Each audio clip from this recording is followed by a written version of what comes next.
एक श्वास भी प्रभु से विमुख नहीं जानी चाहिए, इसी जन्म में जीवन मुक्त हो जाएगा। अव्यर्थ कालत्वम, एक श्वास भी त्रिभुवन की राज्य लक्ष्मी देने पर भी जो आधे पल के लिए भगवान का विस्मरण नहीं करता, वो महाभागवत है। एक श्वास भी प्रभु से खाली नहीं जानी चाहिए। अव्यर्थ कालत्वम और विरक्ति, जिन विषयों को शास्त्रों ने विधि रूप में वर्णन किया है अपने अपने अधिकारानुसार, प्राण पोषण, जीवन यापन, धर्म की भावना को पूर्ण करने के लिए उन्हीं विषयों का सेवन करे, और जिनका निषेध किया गया है उनका त्याग कर दे, तो वो वैराग्य स्थिति को प्राप्त हो जाएगा। धोखेबाज है अहंकार, बहुत धोखेबाज है। अपने लोगों ने गुरु कृपा से बचपन पे इसी को देखा है, मन और अहंकार दोनों को, कि किधर कैसे। ये बहुत सूक्ष्म है, बहुत सूक्ष्म।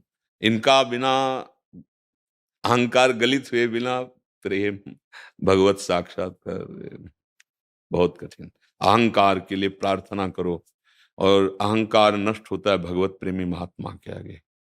जैसे देहाती भाषा में कहते हैं ना कि अपने को चाहे जितना बड़ा लंबा समझे वो पशु क्या ऊंट, जब पहाड़ के नजदीक जाता है ना तो उसको फिर समझ में आ जाता है कि हम ऊंचे नहीं है।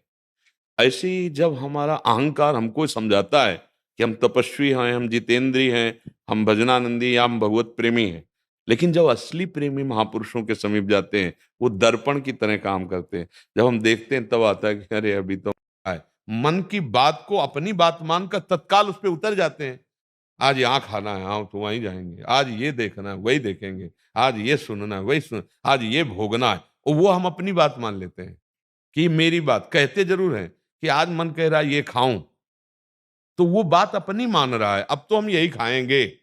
नहीं नहीं, वो मन कह रहा, पहले निर्णय करो कि ये शास्त्र सम्मत है कि नहीं, कहीं इस भोजन से अस्वस्थ तो नहीं हो जाएंगे, कहीं इस भोजन से बुद्धि तो नहीं भ्रष्ट हो जाएगी, तब हम उसका। अब ये बुद्धि में पावर है नहीं कि वो सोच सके, जैसा मन कहता है वैसा कर। इसलिए नाम जप, ये पावर है। जितना भजन करोगे उसी से आपकी बुद्धि पवित्र होगी, और बुद्धि है ड्राइवर। गलत जगह गाड़ी जाने को है तो ब्रेक मार दे। अब बुद्धि नशे में है तो ब्रेक कौन मारे, हो बहुत खतरनाक मन है, ये तो घसीट के ले ही जाएगा। होए बुद्धि जो परम सयानी, प्रवीण बुद्धि। प्रवीण बुद्धि भजन से आती, दूसरा कोई उपाय नहीं।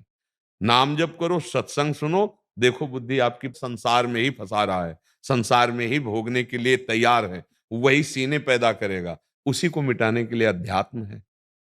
नाम जप करो, सत्संग सुनो, अच्छे आचरण करो, बड़े बुजुर्गों की सेवा करो, दूसरों को सुख पहुंचाओ, अभी ठीक हो जाएगा। थोड़ा समय लगेगा, बस ठीक होना शुरू हो जाएगा। जैसे आप बुरा नहीं करते हो, नाम जप कर रहे हो, तो जो स्फुरण हो रहा है वो आ नहीं रहा, वो जा रहा है, वो नष्ट हो रहा है।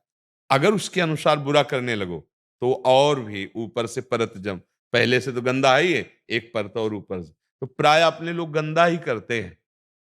थोड़ा बारा धर्म कर्म कर लिया, फिर सोचते हैं मनोरंजन करें, वही मन सोचवाता है, फिर उससे गंदे आचरण।